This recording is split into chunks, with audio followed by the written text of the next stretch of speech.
Many people have problems with art and not with reality. So why is art different? It's pretty simple, right? This is knowledge, this is thinking, this is thought. Yeah, it does something strange with your head. Welcome to the Undergang Armchair. Bring it.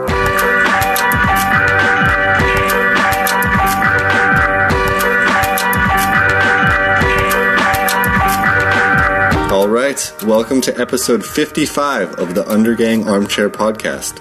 My name is still Londo. So, hi gang, how is everybody? I've been out in the big blue world performing vacation and relaxation for the last week and a half or so, which of course has naturally led me to think a lot about being an artist and trying to make a living doing what I do. I've also been listening to Pete Holmes's excellent podcast called You Made It Weird, basically nonstop on that. And these two topics, they kind of tie in really well together.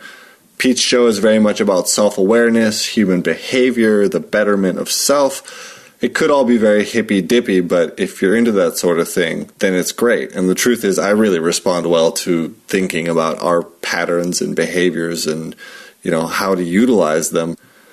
Now, this all connects to the very mature conversation that we have for you with today's guest, Halfdan Pisket. You see, I've been working my ass off for the past 2 years, and I've really become a results and goal-driven person, which is great for my career, I think, of course, until it's not. You see the problem, right? In the struggle to carve a slice for myself in this mean art world, it's really, really tough to remain present, to disentangle myself from dreams of achieving, and to instead simply enjoy the reasons I started making art. The whole reason to try to make a living out of this can get lost in this process. I think it's a common problem for artists. We want to make a living making art, but the living part of it can easily overpower the art. So basically, it's time to remember that I got into this to make art regardless of what happens. So today's guest, Halfdan Pisket, speaks eloquently upon this subject while telling us about his 4-year project to create 3 graphic novels, and in the process deciding he was actually grown up enough to make this desire come true, to make this work. His calmness and his dedication to the project is an inspiration to me, and I hope it is for you too. I won't take more words out of his mouth, so let's go to his talk. Please enjoy Halfdan Pisket.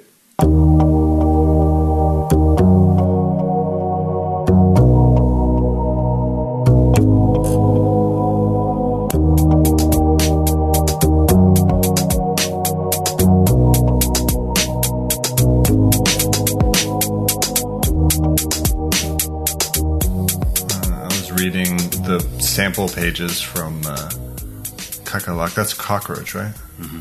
Yeah. And it was about a Turkish refugee. My father. Was it about your father? Yeah. Okay, well, let's start from the start then. What is the book about? It's the story of your father, or? It is 3 books based on interviews with my father. That you've done? Yeah. And my father is... got here from... He grew up in the borderlands between Turkey and Armenia. And it was in a time where there was a lot of turmoil in Turkey with a military junta, and his brother got killed in a demonstration in Istanbul, and his best friend got shot by the military, and the times changed and his family kind of fell apart. And the first book is about his family falling apart and him getting a reason to leave the country. And it's told in flashbacks from a prison cell in Turkey. So this is the first book? Or this is the first book, yeah. This is the first one. And how many are there going to be? 3. Wow. So you've just started a huge journey, haven't you? I feel like it's almost done. I did 2 books now. I'm working on the last one. Okay, so the first one's just coming out, but you have been working on it. No. The book that is coming out now is the second book. Okay. Yeah, I got it. So is it just divided into Volume 1, Volume 2, Volume 3? Yeah. Okay. And volume 1 is about his youth in Turkey and borderland and his time in military prison and his time in the military, and it's called Deserter, and it's about all the reasons why you desert your country and why he deserted the military and ended up in a military prison. So it's kind of like the foundation to build the 2 other books on. And the second book is about him coming to Denmark, trying to start over, and he was working in a factory, and he's trying to make his own a new start, and he ends up becoming a criminal. Right. So that was the original story that I wanted to tell 10 years ago. I was inspired by movies like, Scarface and Pusher and stuff like that. So not just criminal, but immigration and society and, because Scarface is also about this immigrant. Yeah. And that's a specific part of the story. But to start with, I had an idea about a project I wanted to make. And when I started to interview my father, I realized that he had a more complex story than being a criminal immigrant. There is a reason, and there is a reason why he's not doing it anymore, and there's a reason that we have a real relation now. Right. He's one of my really close friends, one of the closest friends I have, and that's because of this project. Because I've been working with him and seeing him 3 times a day, 3 times a week for several years now. That's wild. I mean, I think it's one of those things that people probably should do. I've been thinking for a while, I should interview my grandparents. I should interview my parents, because they do have stories. They lived entire lives that we don't really know about unless we ask. And also,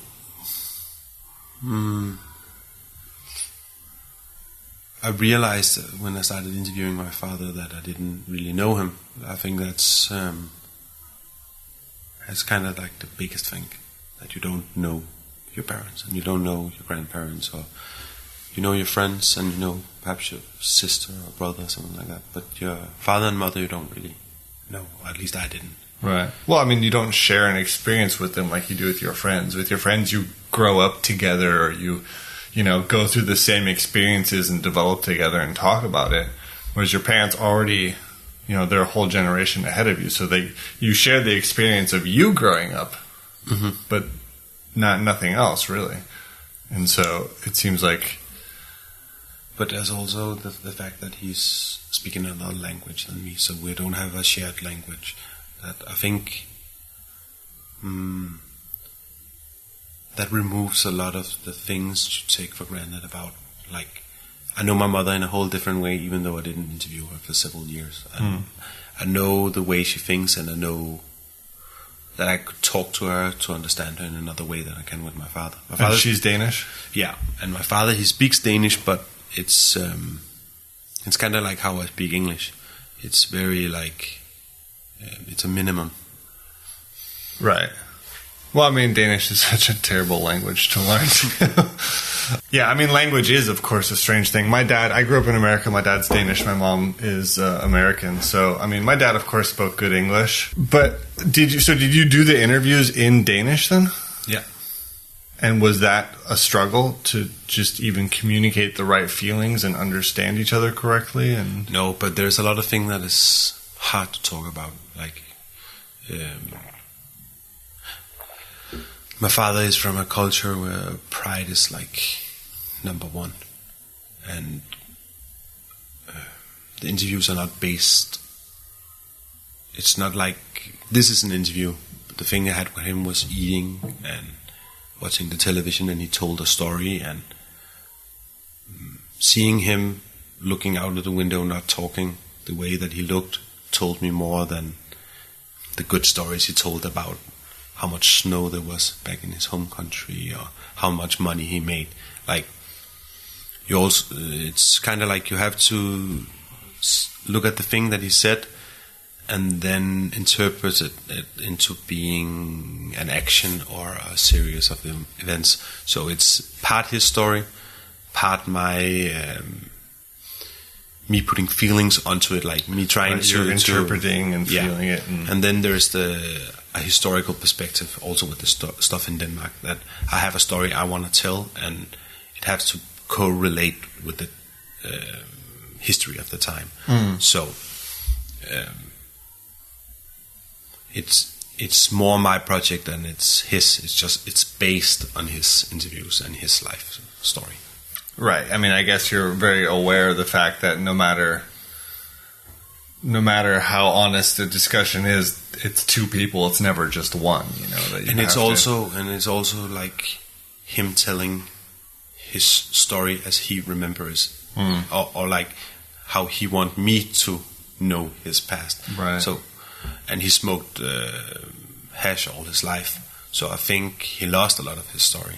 So I think I have those stories as well, that you tell them again and again and again. So it stopped becoming. It's not a story; it's an anecdote. Right. It becomes your own memory in a weird way. Yeah, and it's also like it's a story about your own life, but it's with a punchline in the end.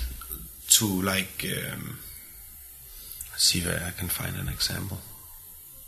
An example would be a New Year's Eve I had with him when I was 8 years old, I think. He had a small house on Christiania, and he had a big orange, like, golden retriever. And it was the first New Year's Eve we were going to celebrate together. I started coming to him when I was 7 as a weekend child. So every weekend I would spend with him, and it was the first time we had like a vacation together in his house, and he took time off selling hash out there, and we decided to have a New Year's Eve, or he decided, so we took a taxi from Christiania to Christianshavn's Torv, which is like 500 meters or something, right, to a painter store, and he went in and he bought a rocket that was like the most expensive rocket they had. I think it costed like 3,000 Danish kroners. Jesus. And then we took a cab back again to Christiania, and then we were sitting like in and waiting for the time to be around 12 o'clock. And I wasn't that old, so at 10 o'clock we went out and we jumped into the new year, and he was standing there, and the dog was standing there, and I was standing there, and he took the rocket and he stuffed it like firmly into the ground, and he lit the fuse, and then it exploded. But we had misunderstood like he didn't read Danish and he didn't read the instructions, but it said something like put it in a bottle or something like that. Right. And he just stuffed it into the ground really firmly, so it exploded like into our heads. Oh wow! So when like our eyes got wide and we got like the wee in our ears, right. and when we could see again, the dog was gone, and then for 3 months the dog it wasn't there, and then it blew the dog up. Yeah, and then the dog came back 3 months later and it was like really skinny. That is like okay, so the dog did survive. Yeah, it did survive, but it's like it's a typical anecdote story with like ending, and reality was there was a whole lot more going on. Like we were celebrating something together, and there was like a lot of stuff going on internally about him having to make the perfect night and stuff like that. Right. He was really trying to be the perfect father. Yeah, but it's. I think everyone does it. Like they want people to be interested in the stories, so sure. they turn them into like small movies or small comics or stuff like that. I think humans romanticize a lot. We have to, because A, life can be boring, and B, it can be a shit show. You know, so you have to somehow categorize it and make sense out of it. But I wanted to actually, we're jumping straight into this. I wanted to ask about where making comics started for you. Because you've been doing it longer than this project. Yeah, I did it before I did art. I don't know, that's all. This is almost like an anecdote story as well, but I think the way I work with art is not using like art history and art theory. Instead, it's like personal stories. So it's a very uneducated way to do it. It's just like if you throw your own personal story out there, it must be like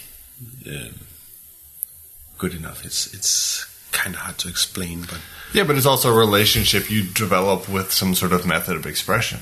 yeah, And it serves some sort of purpose for you to work in that way. yeah. And I would say something like that. The primary motivator is to express something. For some artists, they want to become artists. They think professionally. I want to work as an artist. This is going to be my job, and I'm going to train at it, and I'm going to make choices in order to achieve this freelance job that I want to have. Whereas I think people who do what you do never thought like that in the beginning. I think I disagree. When I was a little kid, I showed big promise in sprinting, in athletic running. It was what I thought I was going to make a living of. And I knew if I trained harder than the people around me, and if I continued to be in the path I was winning medals, and I was getting to travel for the first time in my life when I was like 12 or something like that. And my teacher told me that if I continued, I would be able to get into something called Team Denmark, which is like part of the Danish gymnasiums, where you're allowed to pursue a career in sport while studying. So you got like extra time to do travel and all that. Yeah. Is that like a pre-Olympics kind of thing almost? No, but I was too young to talk about that. But it was in like the looking glass that I was going to the Youth Olympics. And then I got a thing called monoclosis, which is like kissing sickness in Danish. We call it mono in English. Yeah. And that puts you out for about 3 months or something? I didn't know in the start that I had it, and I started like smoking a little weed in the weekend and drinking a bit, but I was like 13 or something like that, 14 perhaps, and I thought that was the reason that my times with running got like slower and slower and slower. And then one time I collapsed while running, and my teacher he looked me over, and he could see like my spleen was like almost popping out, and I was sent to the hospital, and they told me that I wouldn't be able to run anymore, and I wouldn't be able to drink anymore for as long as they could see. I was lucky to be alive and stuff like that, and then I had to lay in bed for half a year. Wow. And I talked with my mother about it the other day, and she told me that I was constantly crying because it was my future was kind of like right. You just ruined everything, or like everything changed right there. Yeah, and I went from being like someone who was like strictly physical to needing help to walk the stairs and needing help to go to the toilet, and I couldn't like swallow my spit and stuff like that. Wow, so that was a really bad case of mono then. Yeah, and then I started to like watch movies and read comics. Like comics had been there before, but not in the same way. And I remember seeing a documentary about there was like once every day there was a documentary or a program about one artist, and it would last like 15 minutes. It was like a quick introduction, and I remember seeing like all these men who were old and they were ugly, and the stuff they were doing were effortless. It was like making a line on a paper, and they were selling it off for like a lot of money, and they had people who around them that thought they were like special and perfect. And it was very appealing to me that I could get girls and I could get money and I could get fame and glory and all these things from doing something that was easy in a way. It was like very so it was kind of like, I like to draw and I could actually do something. Like, I had always been drawing. It was something that I did in school instead of being in school. Right. But it was never something that I realized that you could turn into something like a way of making a living.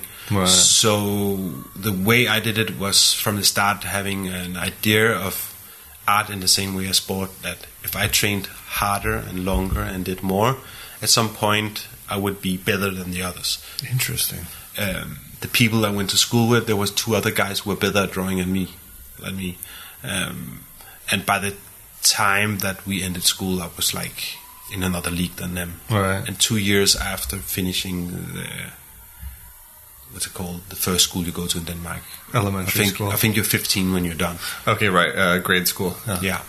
And when I finished that, then 2 years later, I applied for the Royal Academy and actually got in. So it was like, to me, the whole sports thing, it just made sense. And so you tackled it like a sport almost. The same way you train to run, you train to draw. And I do the same still, I think. There goes my theory. But, I mean, did you simply just looked at it like, I want to do this and I'm just going to practice. Until I got into the academy, yes. And when did you connect storytelling to that? I think when I got into the academy when I was 17. That's the Royal Art Academy here, right, in Copenhagen, yeah. Did you grow up around here in Copenhagen? I grew up on Amager, and I lived partly with my father on Christiania. Okay, so yeah, definitely from here. And when I got into the academy, the sports thing kind of fell to the ground because I realized that the stuff I was doing was very unfine arty, or what you say. So it was like... And I know exactly what you mean. There's a certain point you realize that like there's a whole canon of contemporary now art that has like a lifestyle. I think it was... it turned into time-based when I finished the academy, and before that it was performance, I think. Contemporary performance art or something. A little bit of video art, installation, and you doing an act, and it had to be temporary, so it would end when I was finished. So I started doing performance art, and I started doing non-figurative painting and making video installations. Right. It was, and I think that's the funny thing about the academy. You get in and you have it's almost like you're being told now you're part of the elite, and whatever you do will be like Picasso or Andy Warhol or something like that. It's just perfect no matter what. Yeah. And then on my second year, you have you're kind of left in the dark for 2 years, at least when I was in there. And then after 2 years, you have to decide which school you want to go to. Like, you have a ground school, then you go to after the second year, you decide what you want to be. Is that like sculpture or photography or painting or? Yeah. Okay. And I remember I had one. It was one of your guests actually, who was the guy who did the discussion with me. Who's that? Ike Stephenson. Oh yeah. And he was like, first he did My Best Friend, and he was like, "This is perfect. This is the best I ever seen." I was like, "Oh, this is going to be great when I have to present my stuff." And he was like, I'm not sure you know what you're doing, and I'm not sure you're doing the right thing." And at that point, the school had built you up, so you thought you were like the most professional and the best guy, and right, you were crushing it. Yeah, and I think it was at that point I realized that it was early as well, but that the art world wasn't really. It was a lot more professional than I thought. I thought it would be more with like loose scarves and just being like very drinking wine at the cafe, and smoking long cigars, and the whole we had a guy the first week who was like from Novo Nordisk, which is like a Danish medical company, who talked about self-branding. That's hilarious. Yeah, it's crazy. And then I had the talk with that guy, and it just hit me that I was doing kind of the wrong. Like I was trying too much to fit. Was he right in retrospect? I think so. Yeah. Yeah. No, it's hard to get those news. It can be good. Yeah, and I was perhaps 19 or something at that point. So it was like, I don't know, but. Then at the Art Academy, there's the Danish Artist Academy. It shares rooms. Oh, the writing school. Yeah. And the professor of that school contacted me because he had seen an exhibition I had done before I got into the academy. when I was 16 or something, and he said he wanted me to do the cover for his book. And I met up with him, and we talked, and I made the cover, and we immediately clinged or worked. Clicked, yeah. And we decided to make a comic there. Okay, make one of your works at the school. No, he wrote a story, and I made a comic out Okay. of it. I think that was 2006 or something like that. Is that the one that is on your website? It's called Is his name Otto? Yeah. Yeah. Okay. Yeah, I was looking through it. That's actually a really beautifully done piece of work. I mean, I didn't get a chance to see all of it, but it was very professional, and it didn't strike me as like the first one you would have done or anything like that. No, but at the same time, it was. He had a name when we made this book, so. What is the guy called that you have at your who published your publisher? The publisher, yeah. He didn't do he didn't go in and give us critique and say this is perhaps a little you should work on that. So it has like dark brown text boxes with black text on you can barely read, and there's like small errors. Those are things that the producers see usually. Yeah, but because Hans Otto had a name, right? It was just like Hans Otto would look them in the eye and say, "This is perfect." And they'd be like, "Yes, you are right, sir. It is perfect." And he did the same thing with me. He gave me the text and he said, "Make a comic." I was like, "What about can I?" And he was like, "No, you do it, and it will be perfect." Wow. So that was like the process all the way through, and I spent 1.5 years on that book, and it came out, and a company who published it went bankrupt 2 months later, and everything was just like, I decided, I think, after that I never wanted to do comics again. Oh, wow. Yeah. That was it. It was the worst experience ever.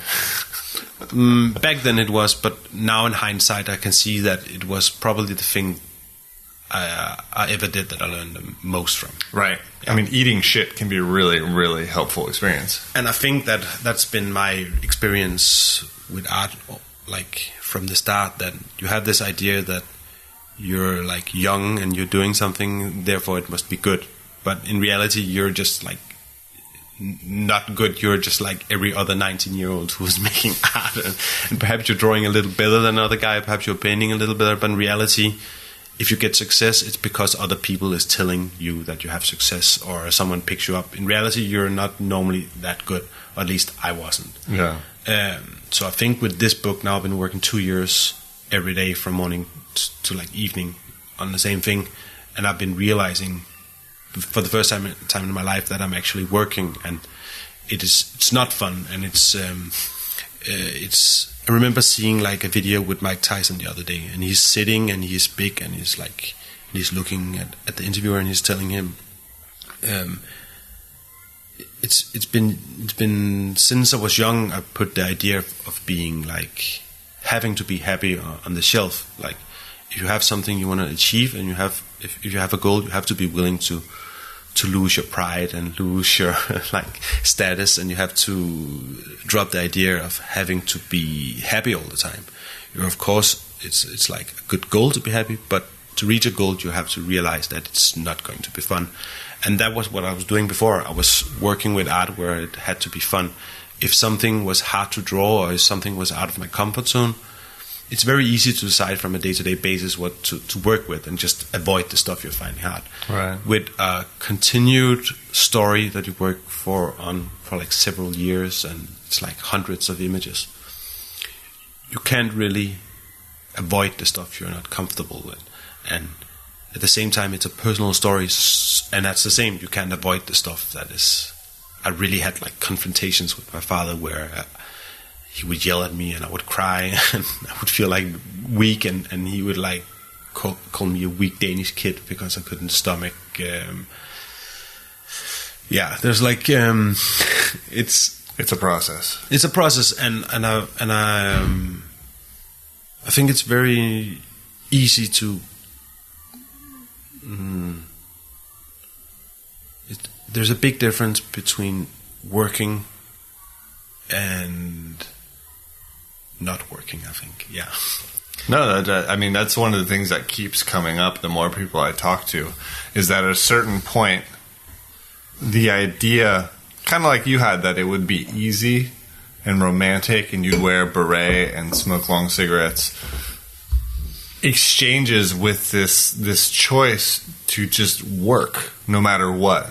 Work when it's hard, work when it's good, work when you want to, work when you don't want to, and it becomes goal driven, not lifestyle driven. Not like this is a pleasure every day, this is how I want to use my life, but it's my goal to achieve this, and the pleasure comes when I achieve it. Yeah. And up until that point, anything can happen. It can be the worst shit ever, you know, and that just keeps coming back again and again and again, and I'm realizing that is an essential part of being an artist, at least if you're going to talk about anything that's, you know, quote unquote real, or work with genuine human emotions or thoughts, or, you know, I'm not sure exactly how to say it, but you have to, if you're going to tackle something, it's going to be hard too.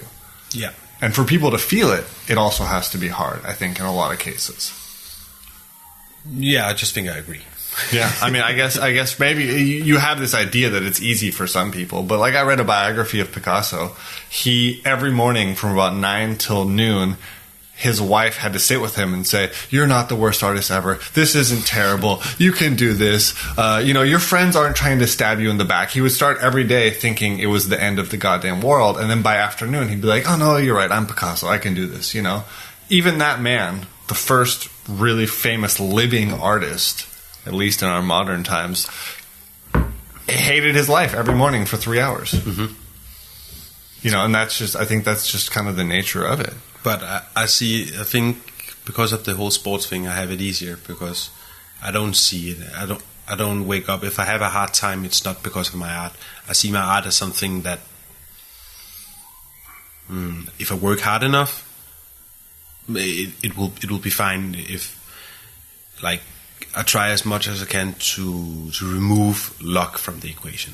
To sit down and plan ahead, and I have schedules and I have plans and I follow my schedule. Look, like and of course you have times where you feel bad and you feel inadequate and stuff like that. But the idea is, and I also think with the academy that you get in there, but in reality, it's a lot of people who get in there. If you're like continuing, if you're one of the people who actually continue doing it, it will just be a matter about time before you're actually having a space as well. I can see like the few people that I see still doing stuff for my year is getting art grants, and they're like getting their stuff out there. So I have no idea what's happening with the rest of the people, but if you're continuing, at some point you will also be good. And if you're working hard, that point will come faster. Right. And you can, I mean, it's just a matter of having a system that works for you, really. But what happened after you were done? I mean, so did you change over to the Authors Academy then, to the writing school? No, we made the book, and around that time, I think the thing I really learned from it was that I wasn't ready to make my own, my own stuff. I think that I wanted to work with other people. I was drawing my drawings, which was my own thing, but I didn't I really removed myself from the art world in a way. I didn't want to have exhibitions, and I just wanted to put my drawings on the internet. That was kind of it. And then I started working with a musician and making an animation. And so we made like a band where I did the visual side and he did the musical side, and we tried to. And it started kind of like a joke. He made one song and I made some images for it, and we made a MySpace. And then within like a month, it had like 60,000 followers or friends, let's call that. And we got booked for the Roskilde Festival. Wow. So we had to like make an album and decide on what this thing was going to be. Right, it wasn't a joke anymore. Yeah. So like within a year we were like playing concerts every weekend, and we were making money, and the newspapers were writing about us. And what group was this, or what was it called? Eberslund Terkorps. Okay. Oh, I've heard about them. I don't actually know them that well, but no. So I think with that project, I tried having success for the first time, right, making a little money, etc. And realizing that if I wanted to have the life with the beret and the flowy scarf, I could have it, but it was not that interesting in reality. And I think that helped me a lot with my art in general, that success wasn't really important anymore, because I tried it and it wasn't that exciting. And I didn't want to work with publishers because it would have been a shitty...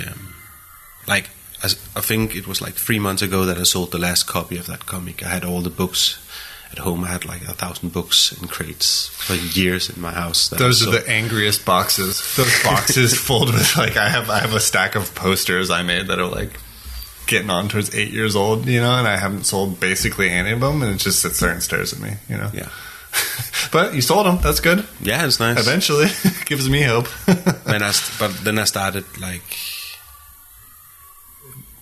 publishing my own comics. Was this just like zine style almost? No, I found like a place that could print comics, and it costed like 10,000. I think. No, not even that much. I think I found a cheaper place. It was pretty cheap. Yeah. And then I made like a reception and sold it to my friends, and it ran around, and I started to get a little attention. Was that All Hail the Dark Lord or something like that? It was Hail the Dark Lord, and it was a book called The Locksmith Files, which is like... both of those books are like self-biographies. The first one is like a superhero comic about a guy who sells his soul to the devil. And then because of that, he's able to do all kinds of stuff. Right. And he gets the ladies. He gets the ladies, and he flies fighter jets against the Vatican. And the other one is like a self-biography about a guy who's accepted into the education, 17-year-old, as a locksmith. And then it's about his journey as a locksmith. And then it describes all the girls that he's ever been with. Right. Yeah, in relation to his locksmith career. That's the one that was in English as well. Yeah. But it seems like you then made a turning point somewhere along the line when you decided to make Deserter, and then I don't know if you had envisioned in the beginning that it would be 3 books, or if you just started with Deserter, or like how this big project came about.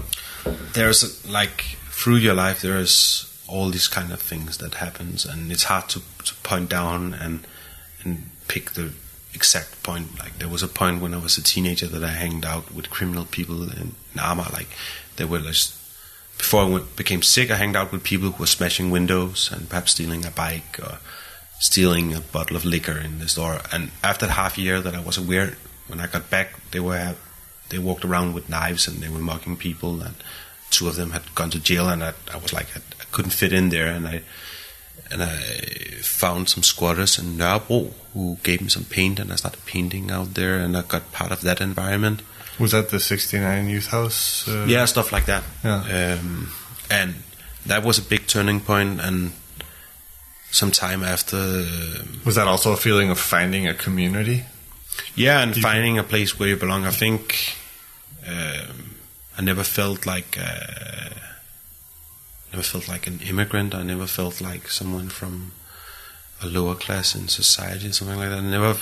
I always identified myself as someone who couldn't fit in, like no matter where it was. But I felt somehow that place liked all the qualities that I had. I wasn't scared of throwing with rocks and painting on walls, and like you were allowed to be a stupid kid from Amager, and that was like a quality compared to the academy where it was. I would always lose because people were better than talking. And I think I was very fascinated with not like getting self-esteem and being in a band and like not being an awkward teenager anymore. Right, starting to achieve something, or like having... Yeah, I know exactly what you mean. Then, in the middle of the whole band thing and stuff, my best friend committed suicide. So I think that was the point where I decided I want to do something about the place I'm from and about the people I know, that I somehow felt like sometimes I called it being an ambassador of the dark side, being someone who is filled with love and good feelings, but who is describing the underbelly of society, I guess. But in reality, it's just telling the story about the people I grew up around and the people I knew, and losing the interest in my own ego in a way. Like the book about the locksmith and the book about Hail the Dark Lord, to me now is pointless because it's about me. And yeah. I mean, they may be pointless to make now, but they weren't pointless to make then. No, it was a fun experience, and some people were happy about it, some people were sad. Well, I mean, you have to make really bad, I'm not saying it's bad art, but as a process, you have to make bad art along the way, too. God knows I have made a ton of, crimes against humanity art. Everyone does, because that's the part of selection and growth. It's just a matter of what you do now, really. You're only as good as the last thing you made, or whatever they say. Yeah, but and even though I'm working on this thing, and it's been taking like several years to feel that I was good enough to tell stories and draw to be able to do it, I still feel the same way. I still feel like in 10 years I'll look back and laugh at me and want to do it over. But that's good. That's how it has to be, really. And like. Yeah, I mean, it's that weird thing about being an artist. You have to be at a point where you think it's good what you're making right now, but you think the last stuff was terrible. It has to be you have to be just critical enough to move onwards, but not too critical to make it impossible to work. I don't know, for the first time, I think, as far as I can remember, I'm actually really proud of the thing I've been doing and am doing. I'm feeling like I'm achieving something, and it's kind of crazy. It is crazy and awesome. I mean, congratulations, really, because like you say, you work hard every day on something, and it becomes goal achievement oriented. Yeah, and I don't know. I try not to listen to the newspapers and stuff like that, but it's the reactions in my family that matters to me. And like I had my close friend tell me the other day that it was inspiring to have a friend who was working on something big. I was just like, I don't know. It's something that I don't know. You're not telling your friends when they're doing something great. Like, I don't think I ever told my little sister, for example, that I think it's amazing that she has a child, that she's a good mother. That I think that's an enormous achievement, that she decides to put her ego on the shelf to be a mother. Like, it's something that it's very rare that you tell these people around you how you actually feel. It's good to remember to do that sometimes. Yeah, because it means a lot. Just like your friend took the effort, or it occurred to him or her to say that to you, and it struck you. It meant something to you. Yeah, and it's funny because I don't know. It's funny because it really shouldn't mean that. I don't know about that, because I mean, these are the people you do value. They're the people whose opinions and thoughts are important to you, and those are the people that are the most important to impress. Like you say, you try not to pay attention to the newspapers, although it's nice to get a good review. We all know this, but the people who you really truly trust and love, they're the ones you want to, you want them to feel what you do. Yeah. And especially in this case where you've done something extremely personal about you and your father. And now you have to look at your father and say, look what I've done. Yeah. And that means it's not just you anymore. Yeah, and it's really hard to... That's a whole other thing, but it's really hard to imagine how that feels. Yeah. Well, I mean, is it in a sense of you trying to understand how your dad feels? Yeah, and me getting to know him. Yeah. Yeah. It's a strange thing having a foreign father. Because, I grew up with a foreign father, but he came from a middle-class upbringing, so it wasn't that different. But, I grew up with a dad that said tree instead of three, and it didn't occur to me too much later that, like, oh, wait, everybody else's parents were from America. And that I don't feel like my situation was very different or interesting in that case, but it's something at a certain point you realize, wait a second, there's a story of immigration here, there's a story of emigration here, there's, choices made and. But to me, it's just as much about realizing what it is to grow up, I guess, because I looked at my mother and my father and I looked what they achieved, and it didn't seem like they achieved that much to me. They were on the welfare all their lives, and my father became a criminal, but when he got arrested and stopped being a criminal, and he didn't have anything left, or he didn't sit on a stack of money or anything like that, and he had like abandoned us so many times, and I didn't really see the stuff they achieved until I grew up myself, and I realized how much they had like been there for us in a way, and realized how much my father was trying to do compared to the materials that he had, or the like what is that word like? What is it in Danish? The resources, like compared to the resources that he had,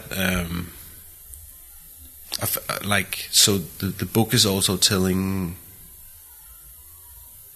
a story about why he's a hero in a way, why like telling how strong he actually is. Without the whole, it's really sad for him, because it's not really that sad for him. He was like, he left this country and then he became like a scumbag in Denmark, and at some point I think he realized that it's not that exciting to be a scumbag, and that kind of that stopped his criminal career in a way. Do you mean that, scumbag? What do you mean? Well, it's a particularly strong word. Yeah, for but describing somebody.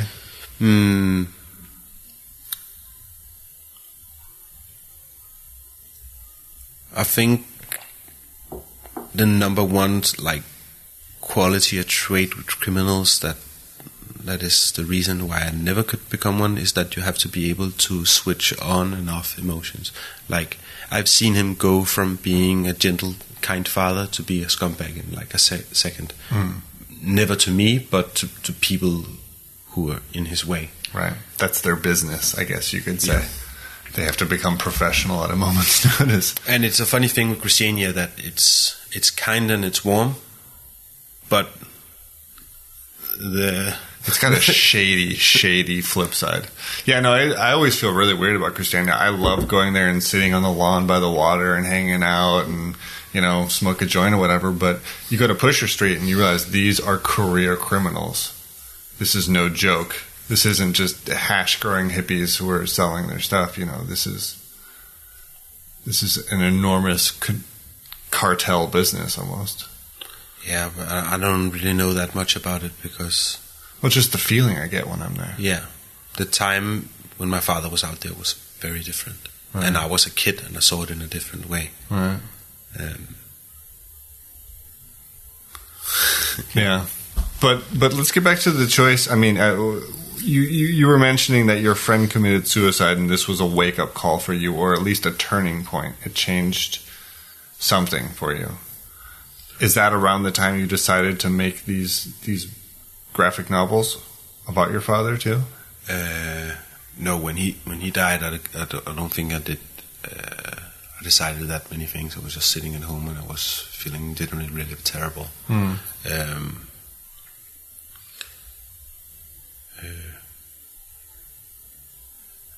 Yeah, and then at some point I realized that I had to get back to work in some way, and I had to get back to a normal life. To do something? Yeah. And I always knew that I had a fascination with crime. And I wanted to tell the story about my criminal father, and it was at a point where he was showing like signs of dementia, or like he was being even more like strange or off than he was normally. and I started to spend a little more time with him, and immediately it disappeared. So I think, in fact, it was like loneliness and me showing him how bad I was feeling about my brother. Told me a lot of stuff about him and how he coped with his brother dying and his friend dying. And I think everything just like worked and like into like just fitted into each other. And I started making the comic right around there, and I made like 50 pages, and I looked at it, and it wasn't good enough to be able to tell his story in a way. So I think for the first time in my life, I made like a long-term investment and started writing down stuff that he was telling me. Right before even drawing, you take notes. And the way I was seeing him was not interviews, it was us being together. And at some point I told him that I was making a story about him at some point, and at that point I wasn't really doing anything, so it was hard for him to understand what. Right, it wasn't very true or very actual. No, and I started on the project like many times, and I just think at some point I realized that I was skilled enough or old enough to actually do it, and I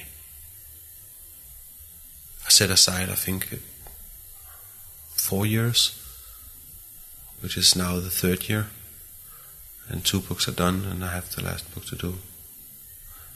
So one year of planning and drawing and getting better and doing the characters and make the story arcs and stuff like that, and then 1 year to draw each book.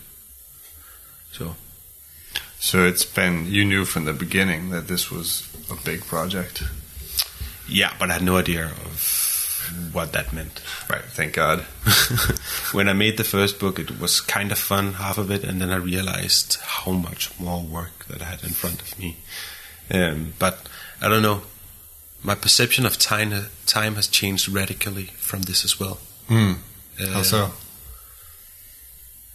Before this project, I worked from a day-to-day basis on what I wanted to work with. I just decided from day to day. Now I have this calendar of a whole year where I can see, make a circle for each day, and it's divided into 4 squares, and it symbolizes a page. So when I've done like a quarter, I fill in a box, so I can see how much I do every day. And my view on when I'm done is like a year into the future. And around the time that I started the first book, I think 4 months into it, I got a girlfriend, and I think all my girlfriends before then, that has been like 1 year or 2 years or something like that. But suddenly I've been in like a relationship since I started, like now it's 2 years or something, and my perception of time is just like it's I don't know, it's the days become shorter when you have a lot to do. I guess so, and it's the same thing I do any day, like all day. So it's like it blurs together. So when I look back, it's just like me sitting at that table drawing, even though we lived 4 places or something like that now. So I don't. It feels like there's a very short time before I'm done, but in reality, I'm only like a third of the way or something. Yeah, it's a big undertaking, but I mean, I'm impressed, and the thing I'm learning from this also is, I've got 1,000 projects I'm working on. I've got 2 big ones I'm working on, but the fact that you take a day and divide it into a cross and say, this is what we're going to do today, or I can see exactly how, where I'm at today. I think that's and it's a big satisfaction when you fill more than 1 circle a day. Right. Like when you do more than you're supposed to do. And I don't know, I also try to make my daily life function. Like I have to spend some time with my friends, and I have to spend some time with my family and my girlfriend. I have to move around a little bit and do some exercise, and I have to have some fun. But because of the system where all my time is planned, I also have time for that. You just make time for it, I guess. Yeah, and perhaps I work harder one day so I can take time off to do something else. And, right. And if my schedule says with friends, it's okay. There's no like it. The first book, it was just like, I think I did 2 pages a day every day for a year, and that's like from 12 in the morning to 4 in the night every night for a year. And I was like getting gray hair, and I was like, you start burning out. Yeah, completely. Yeah. And the second book, actually, I finished it a lot faster, and it's longer as well. I think it's 140 pages, where the first one is 108 pages, something like that.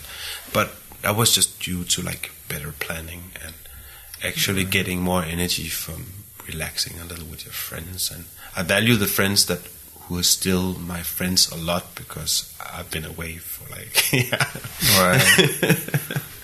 Right. Well, I mean, it starts to define you, and there is also that weird switch from your early 20s where all you do is hang out. I don't know if you were like me, but I didn't get shit done for a long time because I was just hanging out all the time. And then as you start to reprioritize your time, you have to make some hard choices. I think I always worked a lot, because I stopped when I got sick with the mono. I never started drinking or doing drugs or anything like that again. So, but I remember having a friend who told me that at a point where I was like really down about my art, and I didn't know what to do and stuff. And he came to my house, and I was like completely depressed, and I was looking at my drawing table. I didn't know what to do, and he was like, he asked me if I knew that the reason that he was my friend was not because of the drawing I was doing, that he didn't really care about it. And my girlfriend told it as well, like, the reason I'm with you, or the reason I was fascinated about you, was never that you were drawing. I didn't know that when I first got to know you. And it's something that is really hard to get into your head when you spend a lot of time doing something that you identify yourself with. Right. And I think with the comic that disappeared more, I don't identify myself with it at all. It's my work that I do every day because I want to reach the goal, and I want to show my father and my family I was able to do this thing that I put in front of me. So, yeah. Well, there's no better reason to do it than that. So the book just came out, the second book. Where can people get it? Where do we find you? I think if you type in Halfdan Pisket or Kakerlak or Deserter, it will, on the internet, I think it will pop up in like all the digital bookstores. Okay. But we'll also put a link up to it on our site. And then I think most bookstores have it. Perhaps otherwise they can call some number and get it. Any word about an English version coming out? No, but I have an appointment with a dude on Friday we're going to try and get an arrangement where he's going to get it out in English. Okay. Hopefully. Okay. Cool. Well, thank you so much for coming on the show and sharing about it. And I think now you should call your sister and tell her that you're proud that she's a mother. Yeah, but I told her so many times. Oh, you did tell her. Okay, good. All right. Thanks, man. No problem.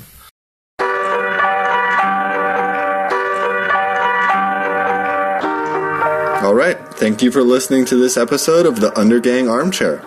Intro and outro music kindly provided by Johnny Ripper, and today's interstitial music was provided by Sisus.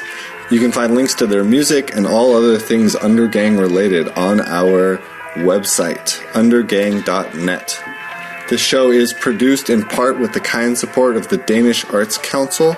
And remember, if you do like the show, please tell a friend. All right, catch you next episode.